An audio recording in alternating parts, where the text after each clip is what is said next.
Srushti Raiboge. I'm a Google developer expert in Firebase. I work as a software engineer at ADAPA. Apart from tech, I love to watch anime, read books, and travel. So, how many of you love to watch anime? Oh, lot. Okay. So, we have something exciting after these slides. How many of you would love to create AI applications, AI first or AI enabled applications? No one loves to create AI applications. Okay. How many of you have created AI applications? Okay. How did you create them? Some AI ML models or using the ChatGPT or Gemini APIs, right? Okay. So what are the developer concerns that we saw? Any developer concerns that you came forward? I want this to be an interactive session. So if you have any answer, just raise your hand or just say your answers. What is the developer concern that we see when we develop any AI application? No concerns. Oh my god, we have like great developers here, they don't face any concerns. Okay, I'll tell you what concerns I came forward. The first one is building AI ML models, like actual models. Not using the Gemini models, not using the models that are already available, but actually building your own model, writing the classifiers, the identifiers, etc. etc. I don't even remember all the names. Then, even if I don't want to use a model, then there are so many open source models. Which one to use for my use case? So, not every use case is good for every other model that is available.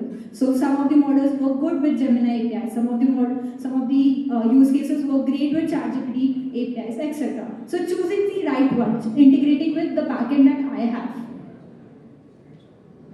and then having a proper like input to output format, or for example having it trained, having my models trained, getting the right accuracy. So these are the few developer concerns. Let's say I get an application ready. So my simple application is take a user input, run the user input, get the output. This is what a simple AI application does, right? Like take the prompt, run the prompt, and get me the output. And then there is one user that comes to my application and runs this prompt. What will happen? Drop database. My entire application is going to crash, right? So what will I do to avoid this? I'll have a structured input. For example, I have some forms, I'll have some input fields like give me your name, give me where you work for, and then submit the form and then get the output, something like that. Even when we log into any simple applications, we have a simple form like username, password. So can AI application also have this where I give specify some input fields and then I generate a prompt on my own. I don't ask the user to give the prompt. I have my own prompt, just give me the variable fields. So for example, can I do this? I want a specified format. I'll ask the user for company. I'll ask the user for which event you are attending. And I'll give this own prompt. I don't want the user to input a prompt. Can I do this? Yes or no? Yes or no? How many of you say yes? Okay, how many of you say no? I heard some no over here. Okay, let's see how we can do that. Okay, the other developer concerns is type check. So if you work with TypeScript or any other strictly typed languages, you know my input, if it has some specified types, I need that input in that specific type only. For example, my company name in the earlier slide was a string. If a user enters number, it should fail. I don't want the number in my company name because my prompt might fail. My AI application might fail. So I want strict type checks. If the event is in a string format, I want it in a string format. So type is one of the developer concerns that we see. The deployment. I get the model ready, I get the application ready. Another thing is deployment. Having your own servers, monitoring those servers, checking the logs, tracing how my input works. For example, there is some error or some bug in one specific user input. How do I trace it? Like, how do I go and check logs? How do I set up a proper monitoring system? Console.log will not work here. Print statements are not going to work here. So I want a proper monitoring system. Or, for example, even when I want to check how much my server side applications are taking up the server space, or maybe the cost that is taking up. For example, my model is running for hours and hours. My cost is going to increase. So I want to trace that. So that is one another developer concern. So Genkit is the answer for that. Now what is Genkit? So it is an open source developer first framework designed to streamline AI workflows. So what is a framework? Anyone? Come on, you have worked with frameworks, right? Framework SDKs. Okay. So frameworks are basically what they give you a stream like steps. Like you need to use those frameworks. You have something already set up, just use it and you'll get your output. If you have worked with Angular, you know that there is a system or proper steps that we need to follow to develop a UI application. Similarly, Genkit is going to give you an AI application, but it has proper steps to follow. For example, you give your prompt, it is going to give you an input and output structure, and you can specify what input I want, what output I want, which model I need to use, and you will get your application ready. We'll see that in next steps, how we'll do that. So what Genkit gives us? First is flows. Now flows is nothing but workflows. So what is workflows? Step-by-step process. For example, I wanted to come to like Madurai. So what is the first thing I do? I'm from Pune, Maharashtra, and I want to come to Madurai. What is the first thing I do? I'll book my flights. What is the next thing I'll do? I'll figure out which is the flights available, like connecting flights, direct flights. I'll check if there are Indigo flights that are getting cancelled. If not, then I'll book some other flights. So that is the first step. The second step is, okay, now I've landed in Madurai. Now I want to travel to my state. I have to book my stay. So this is nothing but workflows. In AI applications, we will also have steps. It's not like in one single step an entire application is going to be run. So that is, Genkit is going to help you build these workflows. For example, I want the output based on an image. So what is the first step? Get the image, understand what the image is trying to say, process the image description, and then get the output. We'll see an example later on. So this is the steps, and the entire workflow is getting the output from the image. So that is what Genkit is going to simplify for us. Then one interface, many model. So Genkit is the middle, let's say it's a middleware. So you can plug different APIs to it, and you're going to get an output. So you can use Gemini different models. You can use Flash, you can use Gemini Pro, etc. etc. I'll show you the developer UI interface. So it is also giving me a developer UI interface where I can play, so I can see which model is working correctly, which input and output systems are working correctly for my particular prompt, etc. Then retrieval augmented generation. So how Genkit works is, whatever database I've given, I need to give it vectors. Now this vector are plotted on graphs. Everyone knows, right? Vectors are plotted on graphs. And the database is basically points on this graph. And whenever I give some input, that input is also plotted into a vector.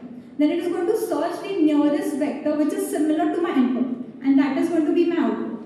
So this is called as retrieval augmented generation. We'll see some examples later on. And then observability. Like in the first section I said that having monitoring logs, traces is a very headache for a developer. But Genkit is going to give you an easy way out for that. So in the developer UI, it also has something called as logs, traces. You can actually see how your model is performing, what is the input that you have given, where your exact step has failed. If there is a flow, which step in the entire flow. If there are 10 different steps in my workflow, at which step my model failed, what is the output from the first step to the second step, etc. We can see in the developer UI.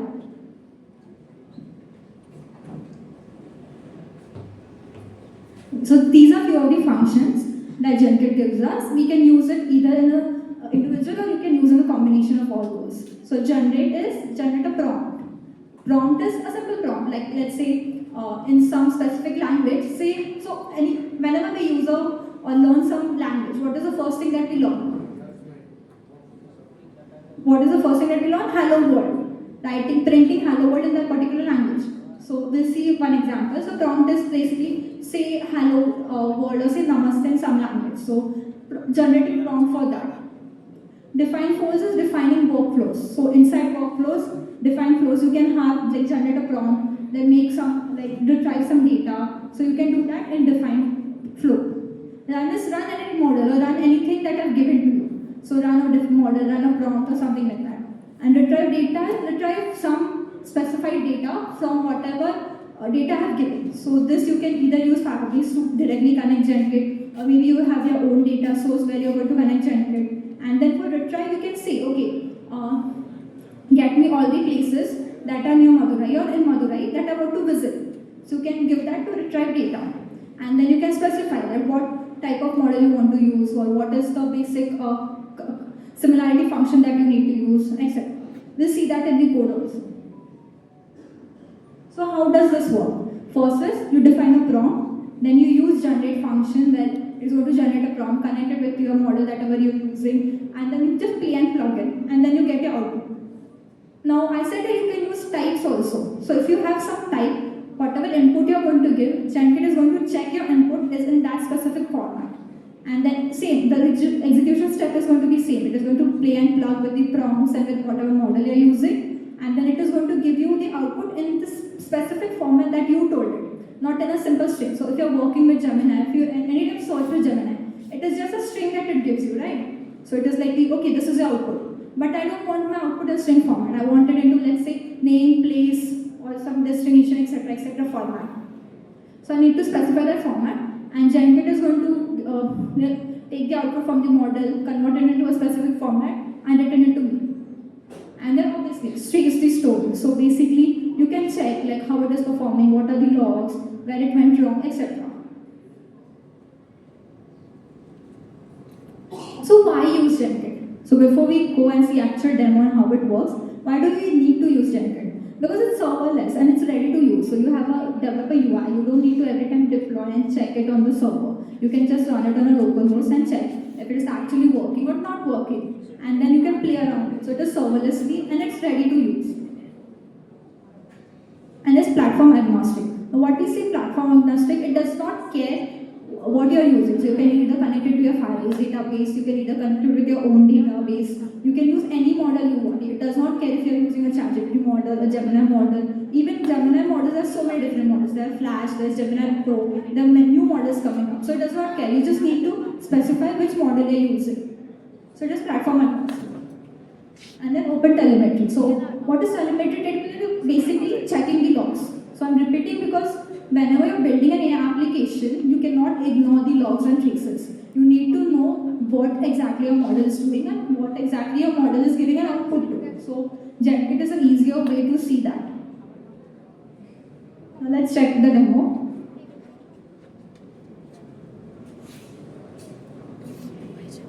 I hope the code is visible at the back.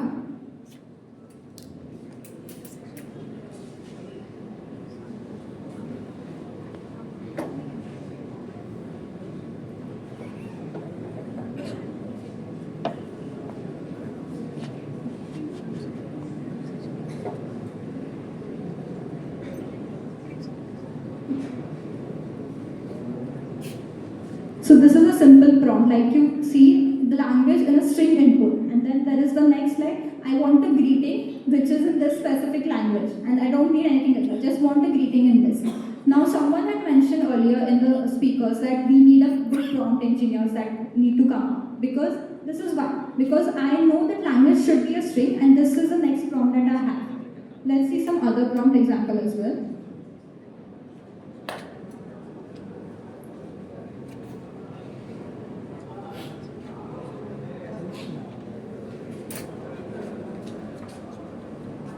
So there is one more. If someone who loves to see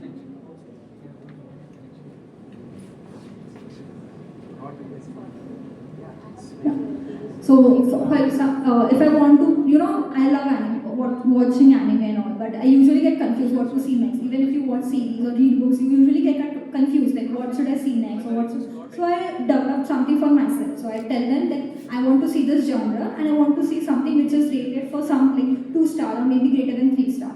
And I want an output which is specific to this format. I want the type of the, I want the name of the anime, I want the description, I want the genre and rating. I don't care about who the cast is or whatever. And then this is the simple prompt that I've given. Like, give me suggestions for 3 animes that are specific to this particular genre and this particular rating. Now, this specific prompt is going to remain the same, no matter what genre I give it, no matter what rating I give it. Let's see the output for this.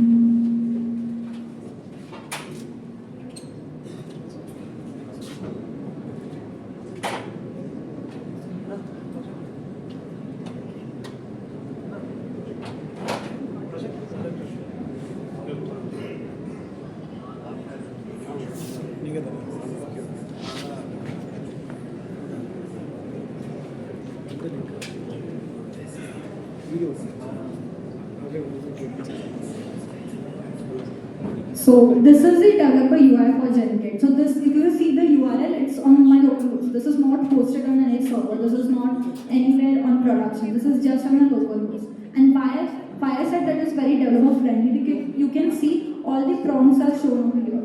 I'll show you the code.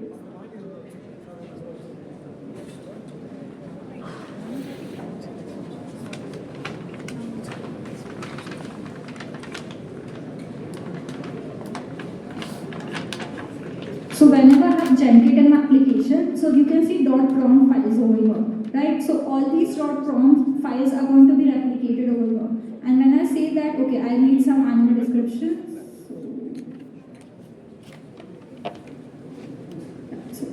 So this is the genre and rating. Over here, you can see I can play with different models that I need to use. It's right now I'm using the Gemini 2.5 Flash model. If I feel that, okay, my 2.5 is not working fine, I need to change it. So I can test it in the developer UI, and whichever model is working fine, I can just write it over here and save it. That's all. I don't even need to change any backend APIs. I don't need to change any keys or anything else. Let's see an example. So if you see the template also shows me what is my exact prompt. Let's see. If you see, if I change anything, it is going to throw an error. Okay, your input is wrong. So you can see the prompt is also generated as in when I type. So this is the input. So why I'm using this? For example, let's say if I have a UI, if I actually build a UI, I just need to have a form which says, okay, give me whatever type of genre you want and give me a rating. And this is not going to be seen to the user. This is at my backend. I don't need to expose my prompt to the user. This is going to work on my server, my backend or something. Not necessarily backend, you can have it on the front end as well, because this does not care if you're working on a front end application or a backend. And then you can see the input is also specific format. You have the name, you have the description, you have all the different type of genre and the rating. Now my input is in specific format, I can easily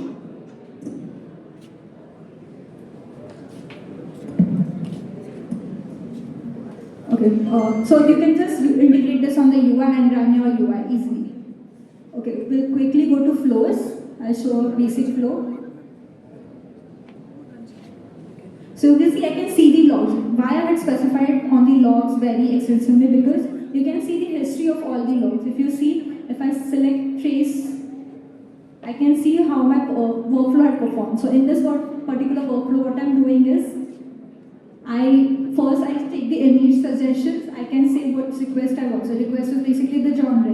It is going to take the image, process the image, take the description of the image, and then run it through my database. Okay, based on the image, what is the closest anime that she is searching? If you scroll on Instagram, there are a lot of reels, and you don't know which movie or which anime or which whatever, what reel it is. You can just screenshot it, run through this, and you will get, okay, so this is the anime that is shown in the image. So what is this? I'll show you the steps. You can see the steps run. So the first is, it took the description of the image. The next step is from the description, compare it with the database and get me the closest match anime for me. So this is just for anime. What if I had support, customer support?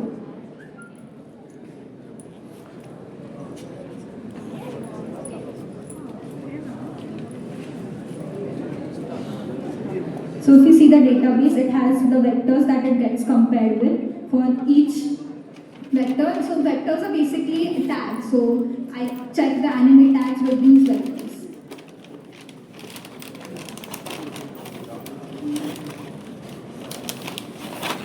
So this was a small demo due to time constraint, but let's see the actual examples. plot for my database. So whatever input I give is going to be compared with this plot, and the nearest point or the nearest vector from the database is my output. Okay, so this is the pure example. If you play around Androidify, this is the cool output that the Google team has given you. This is on Genkit. So what it does, it takes the image, it checks the features of the image. So what are the features? Orange dress, or earrings, long hair, and then it is going to give me the Android icon, which is personalized to myself. So you can play around this and see how it works. At the back end, they have a Genkit prompt. The first step is take the image, retrieve the features for the image. The second step is, okay, now you have the features, put it on the Android bot or Android image that you have, and then there is output. So this is run on Firebase, GDG, and AI logic. This is an actual real-life example of Genkit. Where you can use Genkit versus robots, the cute robots which have different steps. Then second is your running your automations. Like I said, Genkit works very good with workflows. So you have some steps like first pack the box, then put the delivery address, then deliver it to some place. So you can work it over there. Then next is data analysis and workflows. So if you have some support system, customer service, chatbots, you can use Genkit because your prompts are pretty specified prompts, and your outputs, you have a structured output, a structured database that you need your prompts from. And then for content creation, so I can give it an image and create an Instagram post. I can give it an image, create a Facebook post, Facebook ads. It is great at doing that as well. Yeah, thank you. So if you have any questions, I am here after the event also, and you can connect with me through LinkedIn, and I can help you answer the questions. I hope if I ask the question, how many of you heard about Genkit? At least the entire auditorium should raise your hand, right? Thank you.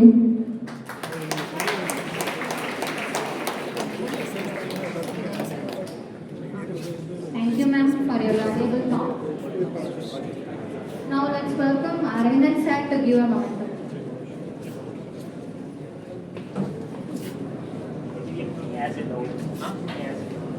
Let's give a applause.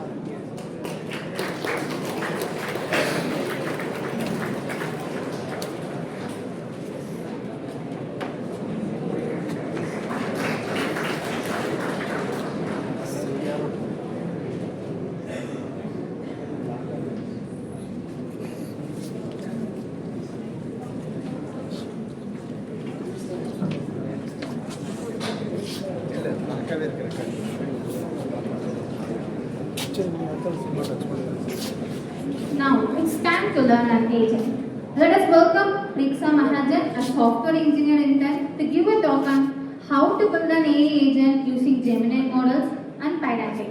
Welcome, ma'am.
breakfast, right?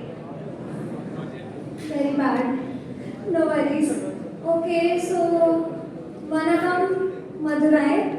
So today's topic is like building an AI agent in some minutes using Gemini as well as Pydantic AI framework. So before we move on, let's have a small introduction. Myself, Preksha Mahajan. I'm from Amritsar, Punjab, but currently I'm working as a software engineer intern in Nielsen, and that is present in Bangalore. Also, I have served as the former community organizer of Open Source Chandigarh. You can search about it on LinkedIn. I'm a public speaker. I'm also a final year CSE student at Chitkara University, Punjab. It is nearby Chandigarh. And my expertise lies in data engineering and backend development in Python. I'm also an avid reader and writer beyond tech, and I'm also a national level chess player. I represented Punjab in 2019. Moving on to the agenda. So firstly, we'll be discussing about AI agents. We'll look at the architecture of an AI agent. We'll then have a look at Pydantic library. Okay, a quick question. How many of you know Python? Okay, a lot of you. I'm happy to know. Then we'll be seeing how Pydantic AI can be helpful for you in building production grade agents. And we'll see a code demo. And lastly, we'll see what's new in Pydantic AI. So, how many of you have taken part in any sort of hackathons? Okay, very few. Okay, good. So, every application we build, there is just one feature which is common. Add a chatbot, right? Yes? So, what are actually these chatbots? Let's talk about traditional chatbots firstly. So chatbots are like some interfaces where you can have conversations. Then they basically focus on having interactions with the users like you. And here are some examples. If you go on any banking site, you will have a customer support chatbot. How many of you use Swiggy, Zomato? Come on guys, everyone uses it, right? So we have some virtual assistants there. So in almost all the fields, we will be having chatbots.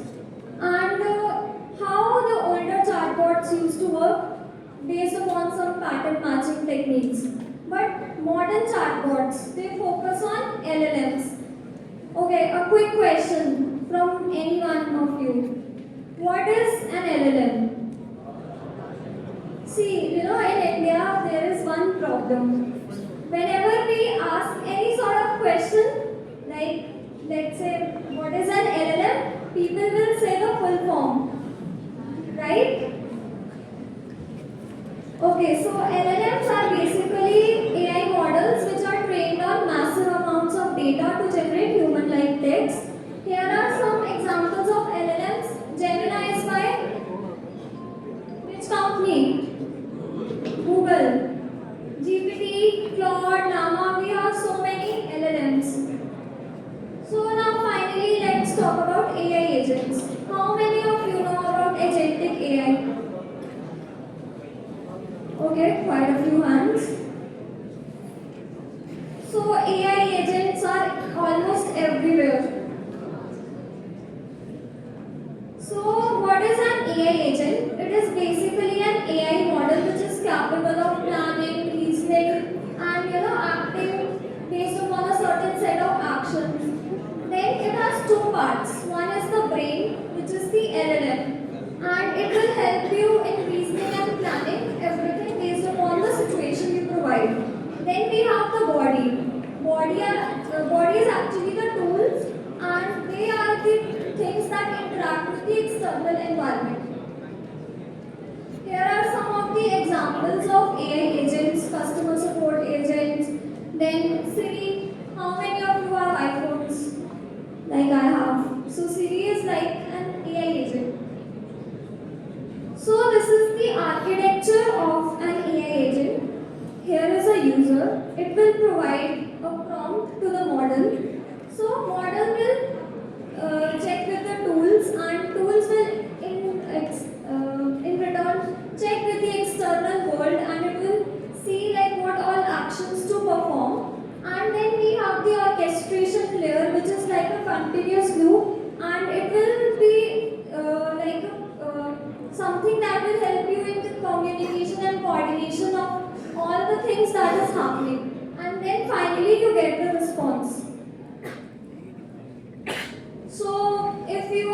Python developer, you must be knowing about Pydantic. How many of you know about Pydantic? Just 3 to 4 hands.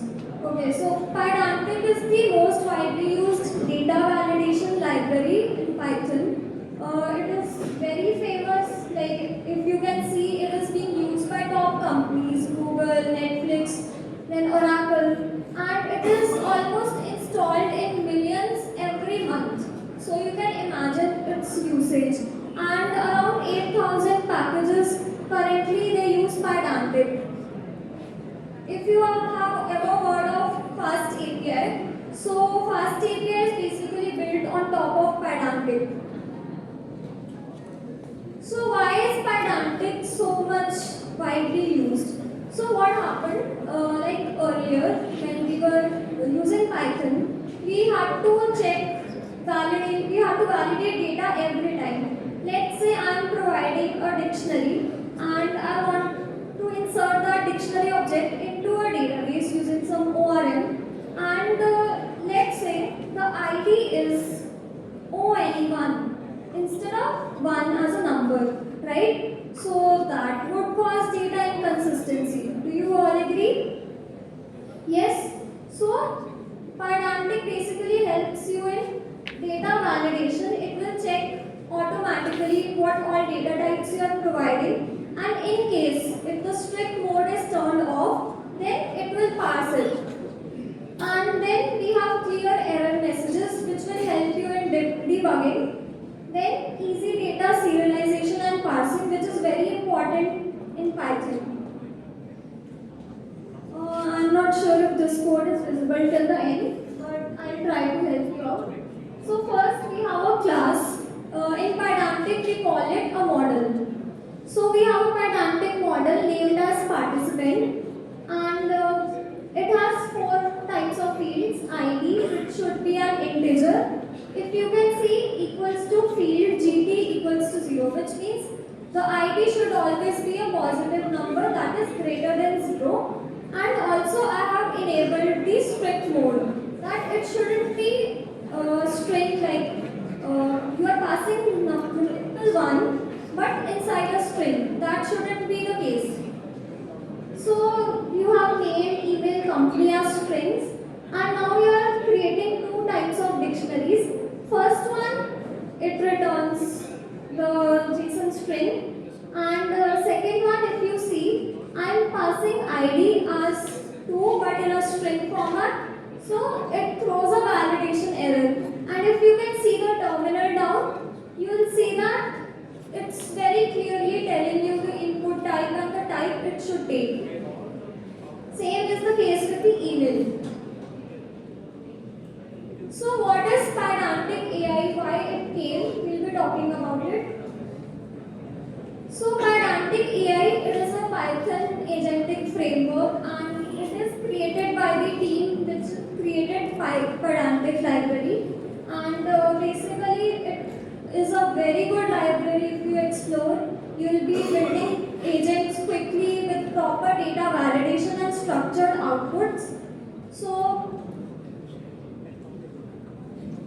you have a structured response validation, stream responses, dependency injection system. We will see more features.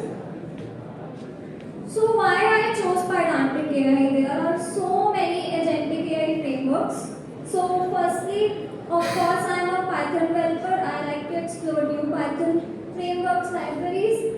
Second case, which is the most important one, it maintains type safety. Whether you are providing input or output, it will help you in data validation.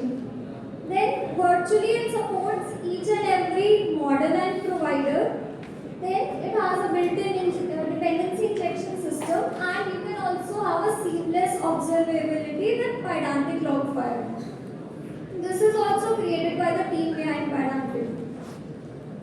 So audience is like, at long last we can begin, right? We can see the code demo. How many of you watch Stranger Things? So you can relate. So shall we begin? Yes? No, it's not enjoyable. Again, yes? Yes. So before we build any kind of code or any kind of agent, these are some of the steps which we need to follow. Firstly, we need to set up a Python environment and all the dependencies should be installed. So I created a virtual environment, I activated it. This is in case of map. Then I installed the Agentic AI package using pip, and please note that it will require the version of Python which is around like 3.10 plus. Then we need a Gemini API key because obviously we are using Google's Gemini models. So firstly, you can go to the AI Studio, you can create a new cloud project, and then you can name your API. Click on create key, and you can copy the API key and set the variable in your terminal. Okay, how many of you thought that I would actually give an API key here so that you can steal it? So these are some of the steps. This is how AI Studio looks and how you can create an API key.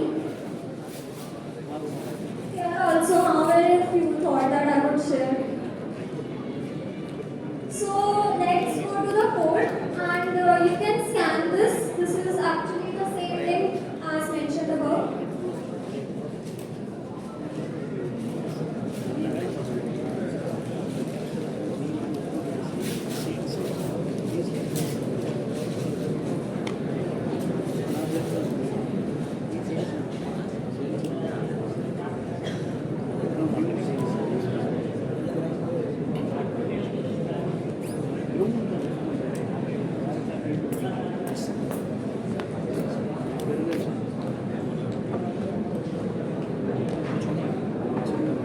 Can you provide me a volunteer?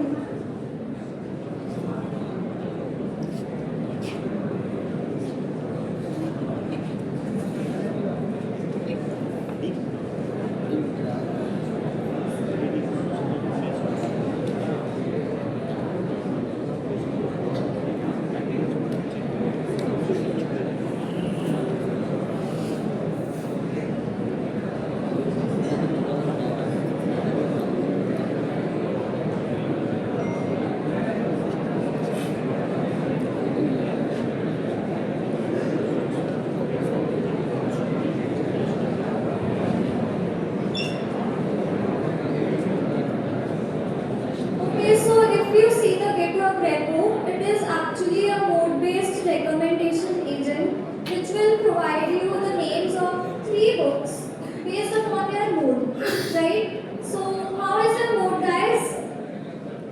Excited? Happy? So if you see the readme file, there are certain steps, and you can see how we are using the models and how we are generating the outputs, and using fast API you can interact with those all the functions and all the things that AI model is providing.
Then we have a book recommendation model. It takes title, author, genre, reason, image link, book link, rating, count, and description. And here, in the final response model, it will consider the mood, it will list down the recommendations, and finally the mode inside. So, if you can see app.py, you can see these two APIs which will help you interact with the agent. So, audience will be like now, you showed me what was possible, right? So, quickly coming towards the end of the session, we have Pydantic AI Gateway, a new thing in Pydantic AI. It will help you act as a unified interface for all the models and providers using just one API key.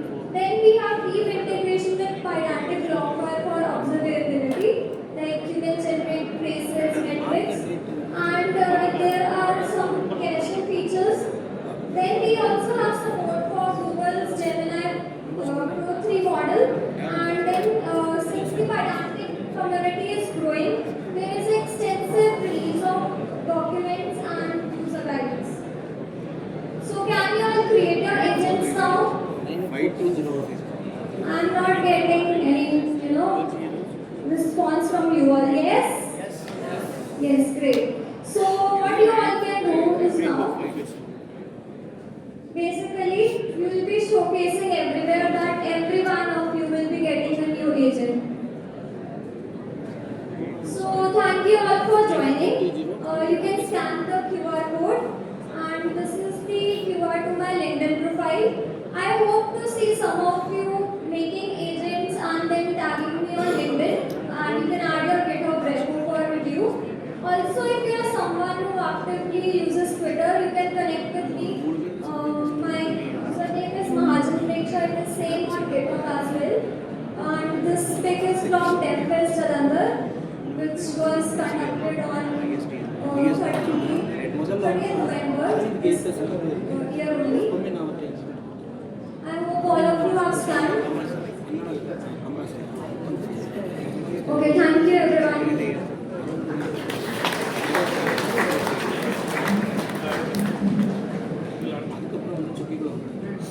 Thank you, Preksha. That was really insightful. Alright, everyone, let's move to the next session. A topic.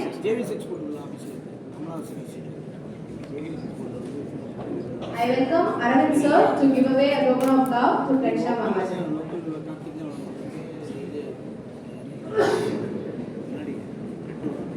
Let's give a big round of applause for Preksha.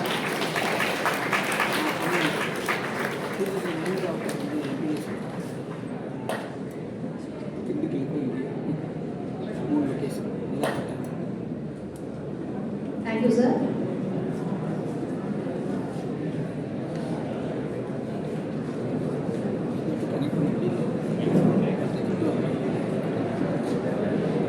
Developers, this is the last session before lunch. We will have lunch after the session.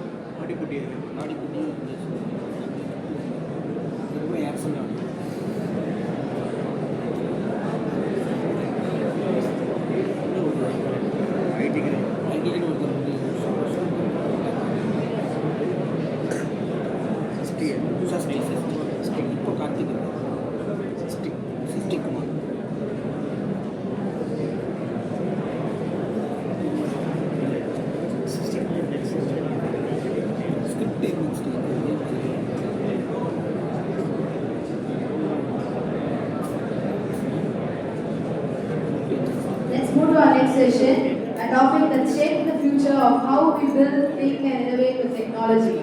Hello world, meet Gemini, scaling ideas into impactful apps. A session that takes us beyond experimentation and into real-world impact.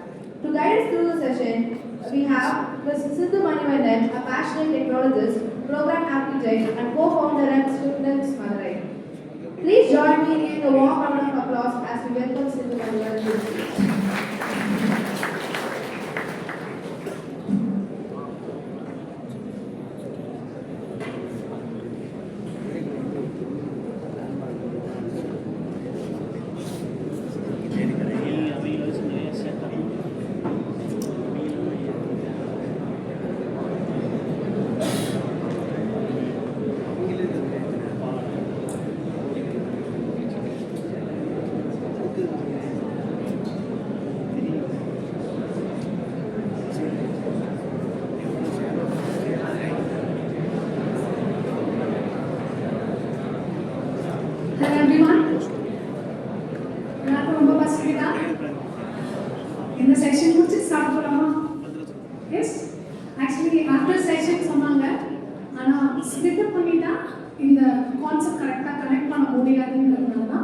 So, சீக்கிரம் முடிச்சிடுறேன், அப்புறம் சாப்பிடலாம்.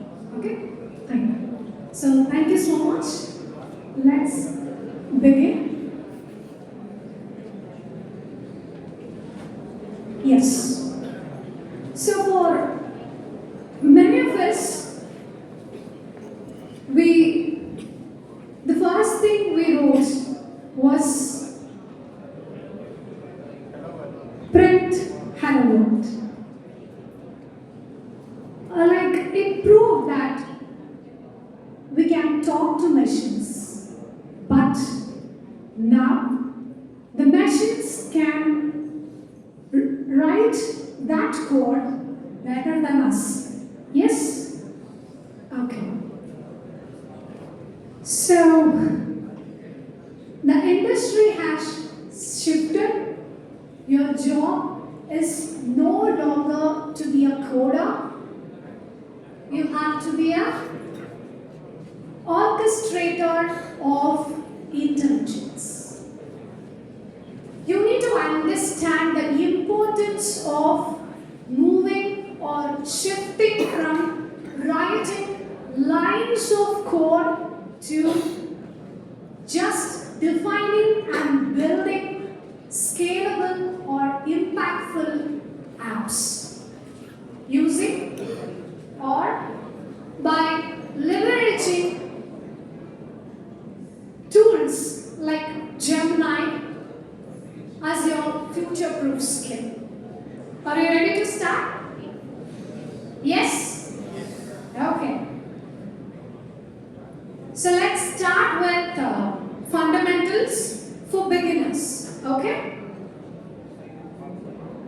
So these are the 3 keys for a scalable and impactful Gen AI. As everyone know about all the things, so let's focus on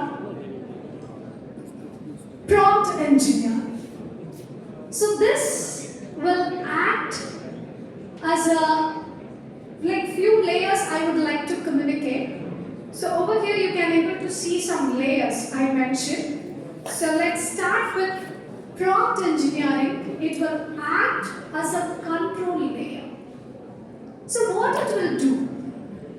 So the first, as a beginner, you need to move to write simple questions or ask simple questions to LLM.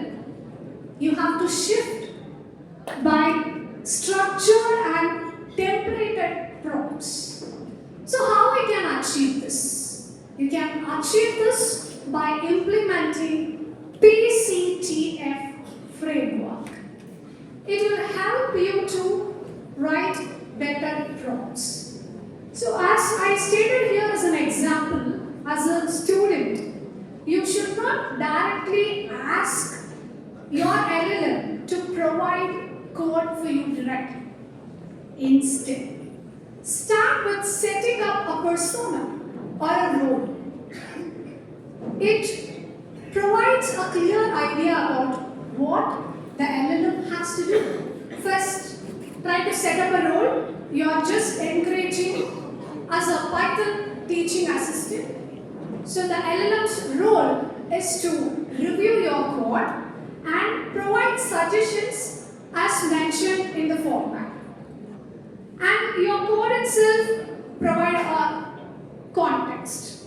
So by implementing this, you can just treat LLM as a rule book and you're providing a rule.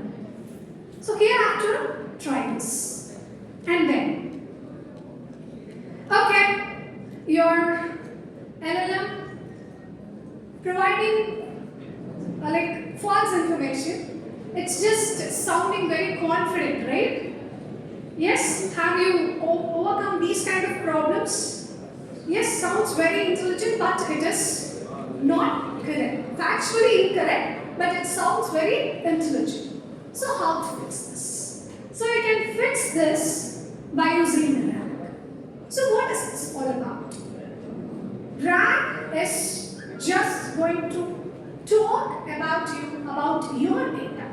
You need to just make sure that it has to collect information from your document. So let's say over here, so the base model, just if we want to just check out what is the new visitor policy for library. But it may sound hallucinated over here. The response may be like this. So how we can just change this? You can change this by providing a policy document over here. It will try to refer that and provide you an answer. It will act like a open book exam. It will act like a open book exam, and you are just focusing on the RAG to connect or talk to you based on the document that you provided. Okay? Now, I am having some challenges for you, so you need to apply these challenges. So now let's move to the next one. So this is a very important mechanism that everyone should know. It's about function calling. So why do we need this? So it helps or it allows Gemini to determine when and how to call. Like what kind of desired output should be given. So let's try to, you have to turn on this in your Google AI Studio in the tools section as I demonstrated over here. And then, like you can just define in a visual editor directly, no problem if you are not familiar with syntax. So you don't want to memorize the syntax. And also you are having a code editor as well as visual editor format. Just like that, you have to just provide a name, description and whatever the properties. It's just a simple function. Now, how we can turn these queries into actions? So here, we are just telling the Gemini how to use external tools or to fulfill the user's request. What kind of API, whatever it is. So here, we are just first, we are asking, is the main library still open today? This is what the query that you are just sharing. Over here, it will try to connect with a function call, and it will try to provide, instead of code, it is just sharing you a JSON format. Now, this format, we are just making the LLM by providing, see I'm here, I'm just sharing the JSON format, and here it is just showing you the answer like yes, the main library is still open today, it closes at 10 p.m. So the main thing here, we are just making natural language into a structured JSON object. So this is a very important tool you need to incorporate. And then, this is your turn to turn ideas into impactful apps. So just give me 2 minutes. You can just scan here to download this document. This is a SRS document for you. Please try to work on this. So you have to incorporate whatever we learned, just a simple discussion. So you can implement everything using this.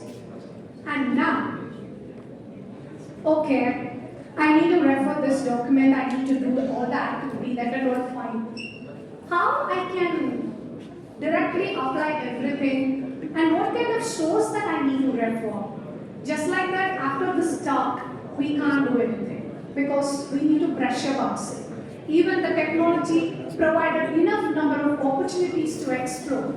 We cannot simply use AI to understand it. We have to be in a purposeful way. So now, these are all some tools that you can access directly. So you can connect with Google skills, you can learn more, and you can earn points and credits over there, and you can utilize lab, and you can understand how it works in the real world.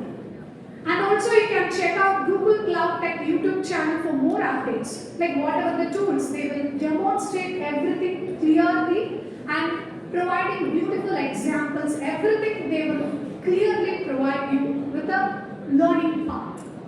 And also, you can refer to Google Cloud documentation for prompting guides as well. So with this, now, your contribution or your effort should move you to a student coder to a AI first engineer. Thank you, all the very best.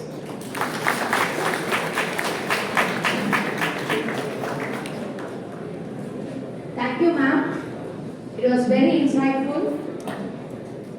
I call Mr. Aravind sir to give us a token of love for Mr. Development.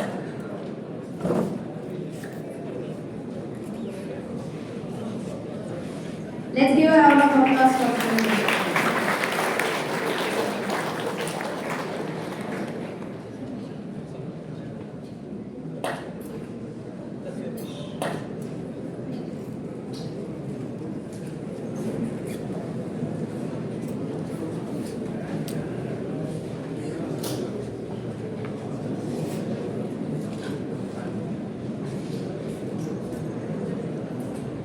Guys, we have two important information. So one is after lunch we'll be having a small game. The thing is that we will display a QR code here, and in that QR code you can scan it and we'll have a set of questions.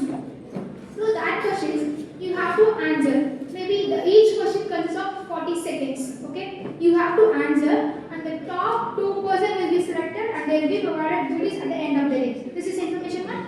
And second information. How many students or how many participants here have laptop with you?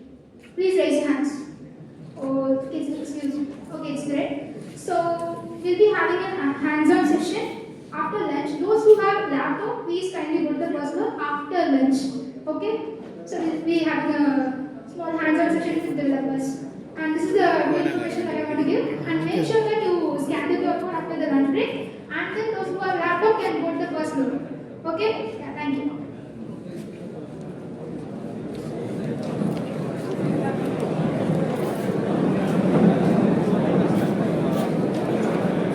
Before we move to the lunch, let's have a quick group photo here. Let's all gather around the stage for group photo.